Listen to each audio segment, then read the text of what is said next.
Este é o podcast Eficiência Jurídica, produzido por Tosini Freire Advogados e Think Future, o programa de inovação do escritório. Olá, sejam bem-vindos e bem-vindas. Eu sou Vitor Cabral Fonseca e esse é o podcast Eficiência Jurídica, produzido por Think Future, programa de inovação de Tosini Freire Advogados. Em cada episódio, teremos um convidado especial para debater como a tecnologia, ciência de dados, o design e a interdisciplinaridade têm transformado a rotina de departamentos jurídicos e empresas globalmente. Nosso convidado de hoje é diretor jurídico na Hyundai Motors Brasil.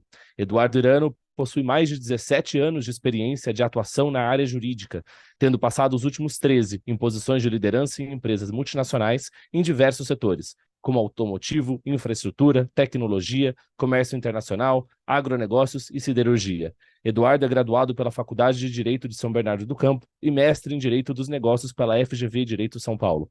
É um dos nomes mais reconhecidos no Brasil quando se fala de gestão estratégica e data-driven para departamentos jurídicos de grandes empresas. Seja bem-vindo, Edu. Obrigado, Vitor, Patrícia, pelo convite. É um prazer estar com vocês hoje. Para a gente é um enorme prazer, Edu, e eu também gostaria aqui de apresentar também Patrícia Martins, nossa sócia da área de contencioso em tecnologia e também responsável pelos temas de inovação no nosso comitê executivo, novamente dividindo a bancada aqui com a gente, né, para poder bater o papo com o nosso convidado hoje. Seja bem-vinda, Patrícia.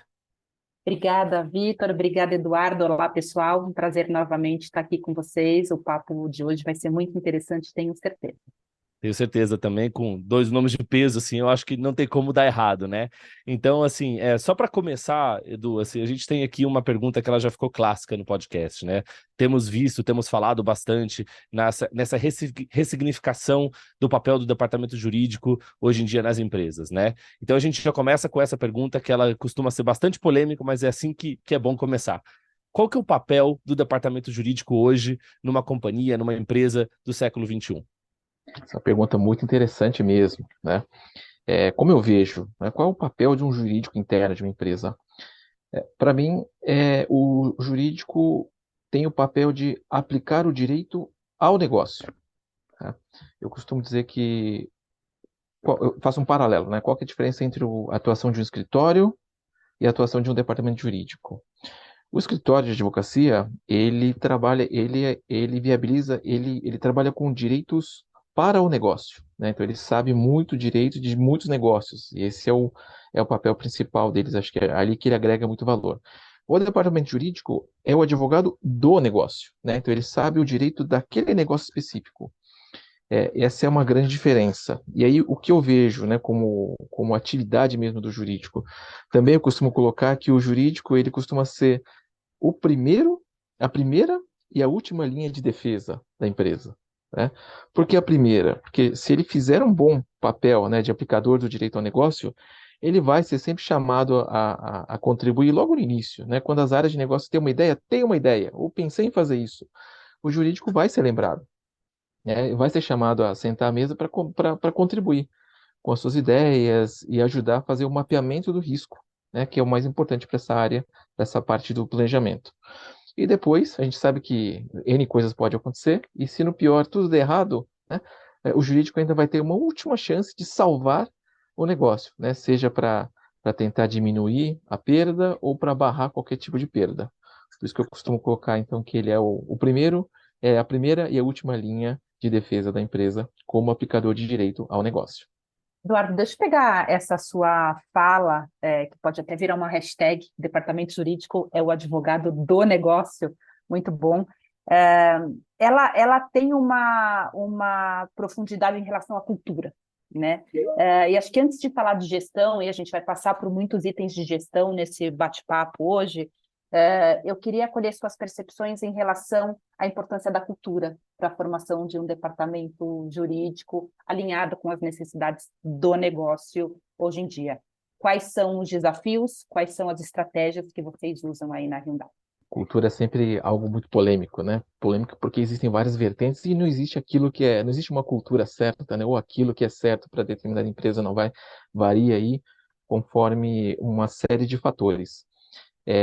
Um dos fatores que eu vejo, obviamente, acho que eu costumo colocar a cultura em três dimensões, né? A primeira dimensão e como sempre trabalhei, né, em empresas multinacionais, Eu acho que primeiro viés, primeira camada cultural que eu vejo é a do país de origem em si, né?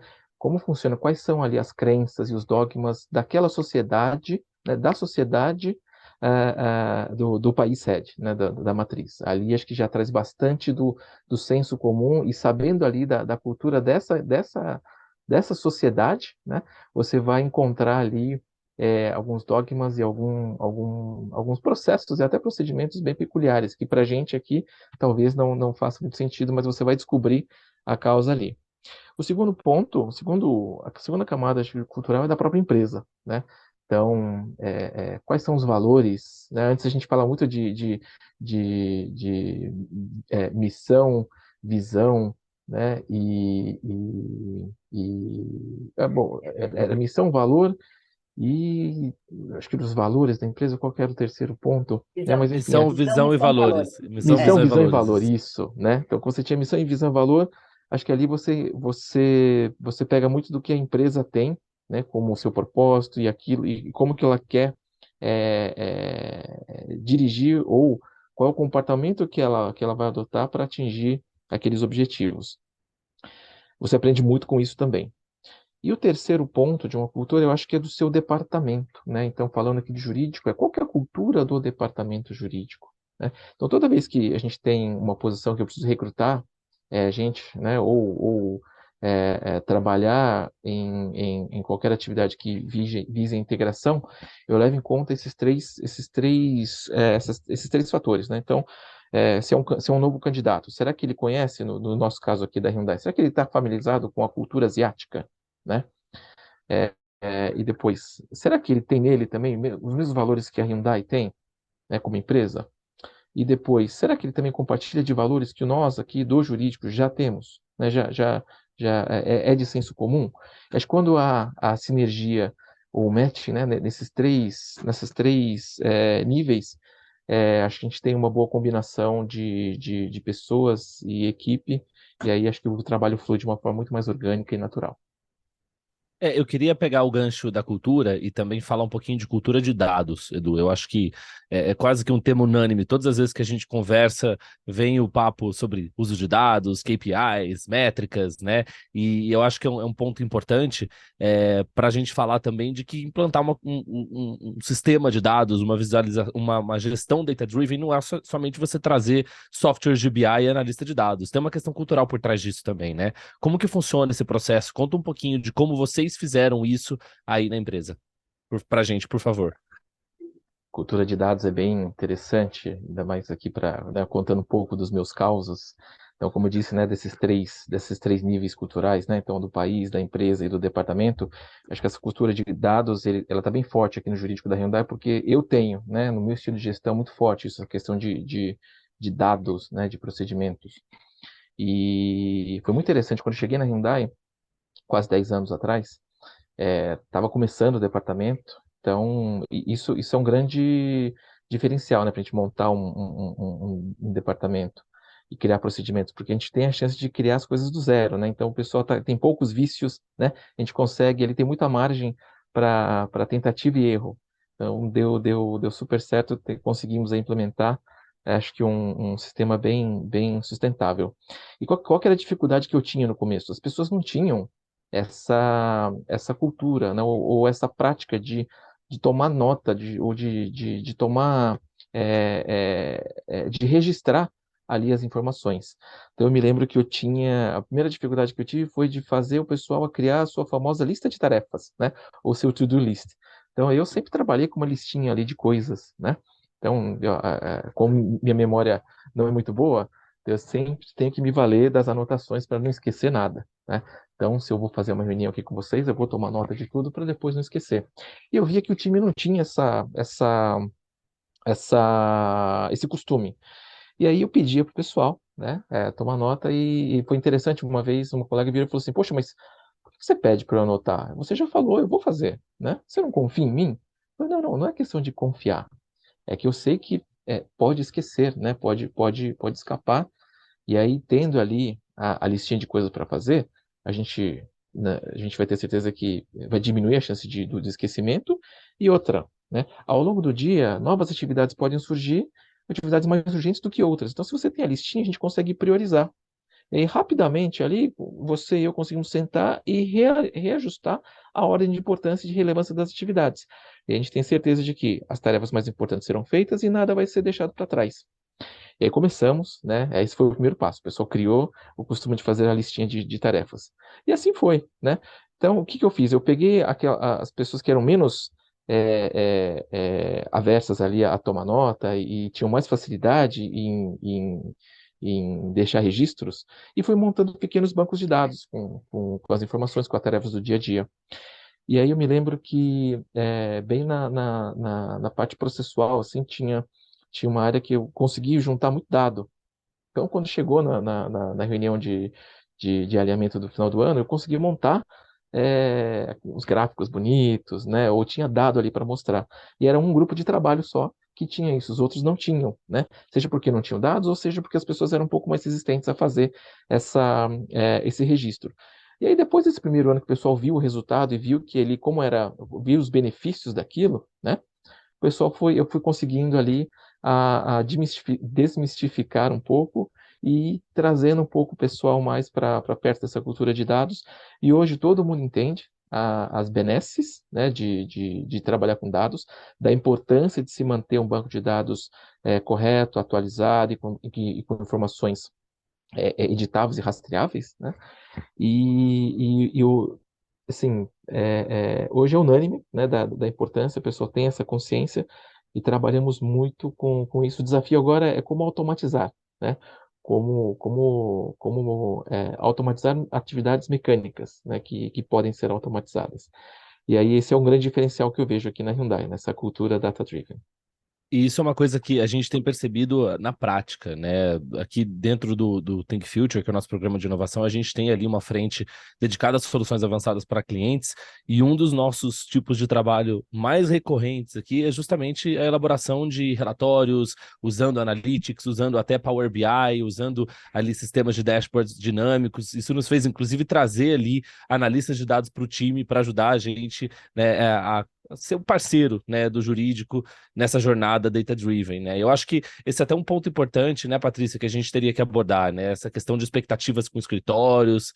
Sem dúvida, Vitor, e até fazendo um comentário sobre o que o Eduardo falou, o contencioso no Brasil sempre é motivo de bastante discussão em grandes corporações, né, Eduardo? A gente tem aqui no Brasil, muitas vezes, um oceano de litígios, ainda mais uma empresa que tem produtos direcionados ao mercado de consumo, é normal que enfrente algumas demandas nesse sentido, e isso dá margem para muitas iniciativas em termos de dados. O nosso Tosini Freire Litigation Analytics é uma prova de como a gente pode ajudar nossos clientes a extrair dados gerenciais, dados de negócio, a partir dos processos judiciais. E tendo dito isso, eu queria te fazer uma provocação, né? Você comentou a importância da cultura asiática para a Hyundai. Nós aqui no escritório temos um Asian Desk, que é justamente para poder atender nossos clientes asiáticos, como é a Hyundai, de uma forma mais próxima da realidade cultural da empresa. Como você vê a atuação, de um modo geral, dos escritórios parceiros da Hyundai nessa jornada dos novos desafios do departamento jurídico atualmente? Como os escritórios podem te ajudar, te ajudam, ou o que eles ainda precisam fazer para atender às suas expectativas? Pergunta muito boa, né? Da mesma forma que internamente que a gente gosta de cuidar da prata da casa, a gente investe muito tempo em treinar, né, e compartilhar conhecimento e ensinar mesmo, né, a nossa filosofia de trabalho, aplicamos essa mesma metodologia que a gente aplica dentro de casa para os escritórios parceiros. Então, e leva um tempo, né? Tem o tempo da curva de aprendizado até você entender como funciona, né, aqueles 3 níveis culturais que a gente conversou no começo, né, e atender ali o que o departamento jurídico precisa, o que a Hyundai precisa, e dentro, né, do departamento jurídico ainda temos as individualidades, né, porque às vezes um determinado advogado trabalha bem com determinado escritório, tem um determinado perfil, né? E acho que tudo isso tem que ser levado em conta. Então, acho que se a gente tem um procedimento bem definido e se a gente consegue compartilhar isso com o escritório, acho que é um bom início, né, de um relacionamento, que eu compartilho contigo qual é a minha visão, né, e qual é o meu procedimento de trabalho. E aí isso a gente vai trazer muita sinergia, né, logo de cara. Depois, um outro aspecto importante, outra coisa que a gente faz aqui também é compartilhar as metas, né, e os objetivos, do departamento com o escritório. Então, existem, dentro das atividades jurídicas, tem aquelas atividades que são mais rotineiras e tem aquelas atividades que são mais específicas, né, os projetos mais específicos.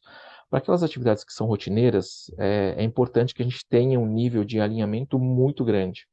Então, para esses escritórios, sento e compartilho quais são as metas do Eduardo, quais são as metas do departamento no começo do ano, e deixo claro aquilo que eu gostaria, quais são os KPIs que eu gostaria, né, que eu vou medir o andamento de cada objetivo e cada meta, para chegar no final do ano, a gente está para chegar, né, para atravessar o ano falando a mesma linha, tendo os mesmos objetivos, e para chegar no ano no mesmo ponto, né, então para que a gente comece junto e termine junto.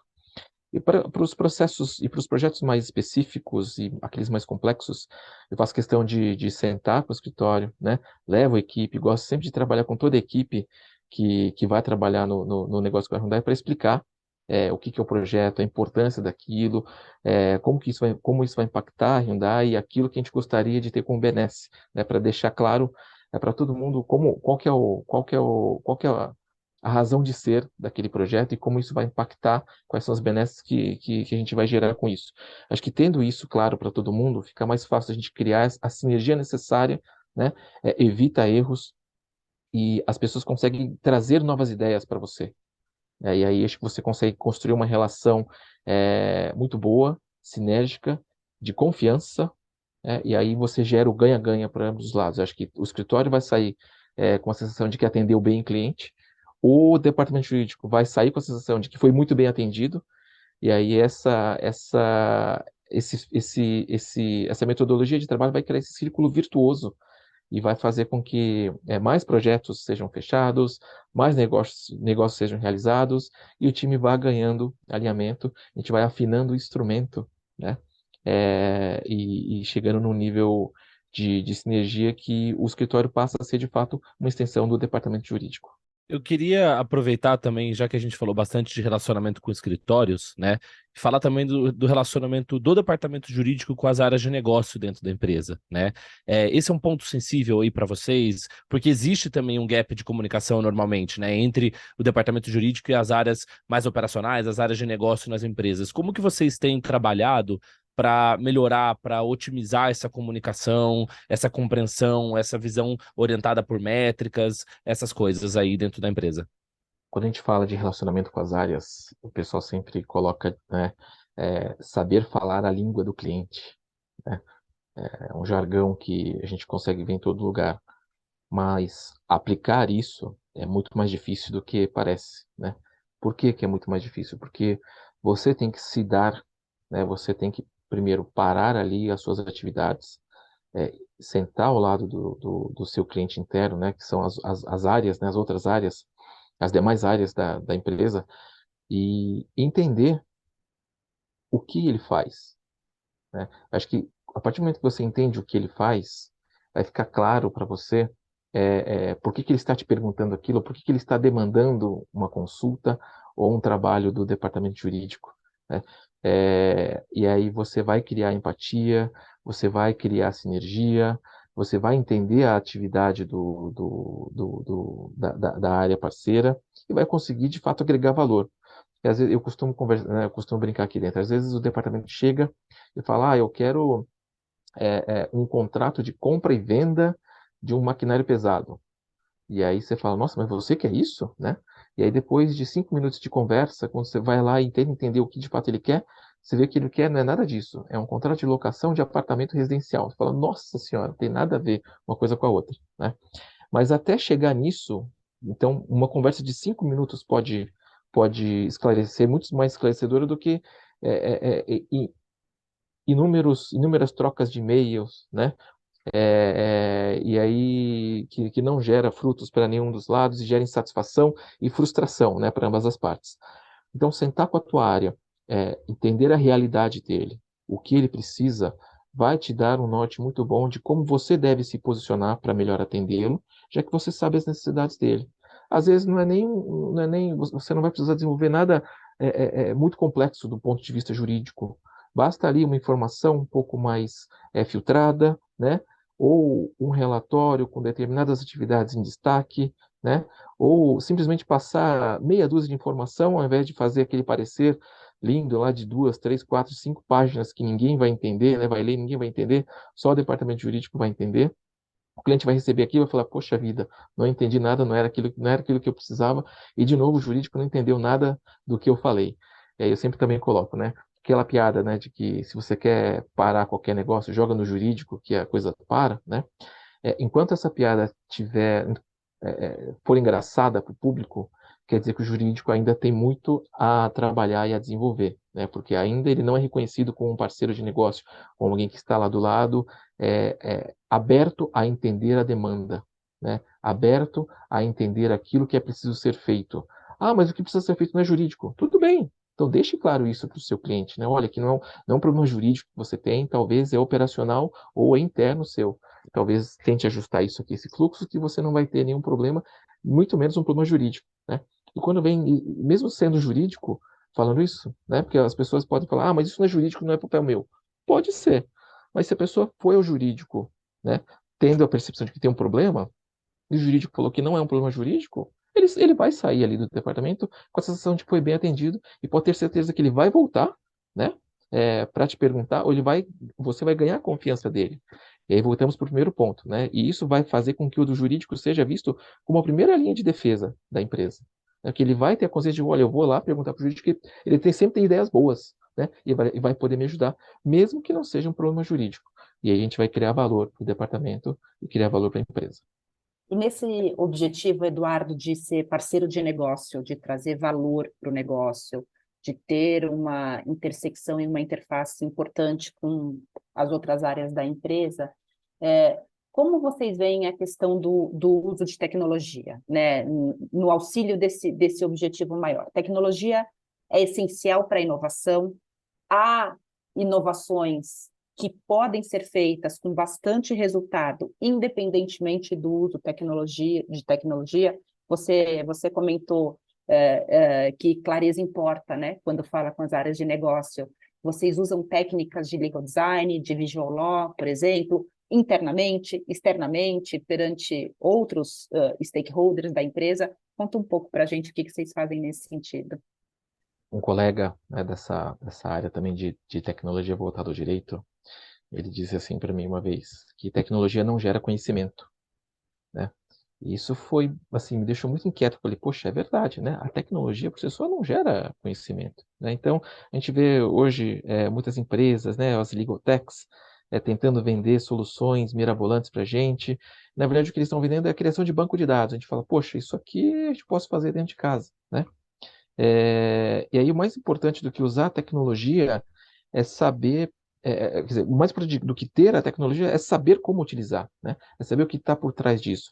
Acho que a tecnologia vai trazer, é fundamental, principalmente para automatizar as coisas que podem ser automatizadas, né? Para fazer aqueles serviços rotineiros, para liberar o profissional do direito para fazer aquilo que ele deve fazer, né? Que é aplicar o direito ao negócio dele, né? E todas as atividades que são mecânicas, que podem ser automatizadas, a gente deixa a critério dos bots, né? Utilizar a tecnologia para melhorar isso. E a gente tem um cuidado de sempre endereçar a informação que é relevante a depender do meu stakeholder, a depender de quem é o meu interlocutor. Então, se eu vou levar um processo, né? Ah, tem um processo aqui cabeludo judicial, vou falar com o CFO. O que o CFO quer saber? Tem contingência? Qual é o risco financeiro desse processo, né, judicial? Eu vou falar com o diretor de operações, né?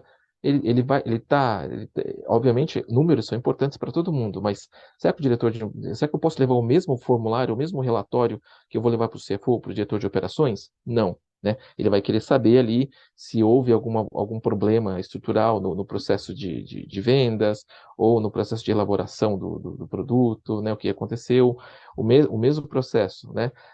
Se eu for levar para o diretor de fábrica aqui da planta, ele vai querer saber se houve algum vício de produto, né? Houve algum defeito, né? Houve ali algum problema na qualidade. Se eu for levar para o presidente, é um outro espectro também, né? Então, você tem que saber, aí o gestor jurídico, ou o time jurídico tem que ter a sensibilidade de saber endereçar qual é a informação mais relevante a depender do seu stakeholder, né? Então, a gente tem um banco de dados? Sim. Vou levar toda a informação, fazer aquele relatório bonito, cheio de KPIs, cheio de dados, fazer um relatório só para todo mundo? Você pode fazer. Vai ter o mesmo impacto para todo mundo? Acredito que não. Acho que se você conseguir ter a flexibilidade de conseguir customizar os seus relatórios, entregar a informação que seja essencial e importante a depender do seu stakeholder, você vai demonstrar conhecimento, você vai criar essa empatia com o seu interlocutor e vai ser bem visto, né, dentro da empresa. Todo mundo vai ter a percepção de que você entende do negócio dele e teve a sensibilidade de trazer aquilo que é mais importante para o negócio dele, né, para a atividade que ele desenvolve dentro da empresa. Eu lembro, né, do que uma vez a gente estava conversando até sobre isso, sobre legal design, né, como que é importante você colocar o interlocutor ali no centro, né, na hora de produzir um documento, ao invés de simplesmente ignorar que é um conteúdo jurídico, inclusive, tem tem uma ciência por trás, né, e isso é um ponto interessante. E Edu, acho que a gente muda bastante de assunto no podcast, porque para tentar compactar tudo em meia hora, né, e as discussões são sempre bastante ricas. A gente já conversou algumas vezes sobre algumas regras de ouro que você tem aí na sua experiência em gestão de departamentos jurídicos. Quais são essas regras? Como é que você chegou nessas conclusões? Conta pra gente um pouquinho do que você considera como essencial aí para gerenciamento de um departamento jurídico hoje em dia. Aqui a gente tem 3 regras de ouro, né? São simples, mas acho que são relevantíssimas, né, para uma boa atividade. Então, a primeira regra de ouro é pergunte sempre, né? O que é perguntar? É não fazer nada sem saber o porquê você está fazendo aquilo da forma que foi pedida, né? Sempre tem um propósito, toda atividade tem uma razão de existir. E pode ter um determinado procedimento, né? Às vezes carimbar no cantinho da folha tem um propósito, não é porque esteticamente é mais bonito ou porque o Eduardo quis assim, né? Tem um propósito. Então, perguntar o porquê vai te ajudar a entender aquela atividade. Você vai ter um propósito, você vai se motivar e você vai evitar erros, né? Na verdade, vai evitar que erros bobos ocorram. A segunda regra de ouro herdei do antigo gestor do jurídico, Dr. Lauro Ribeiro, e ele dizia assim, né? Notícia ruim sim, surpresa não. O que quer dizer com isso, né? Então, notícia ruim, a gente pode receber, ou você pode me trazer tantas quanto existirem no dia e tantas vezes, né? Sempre que for preciso. Por quê? Problemas sempre ocorrem, com todo mundo a toda hora.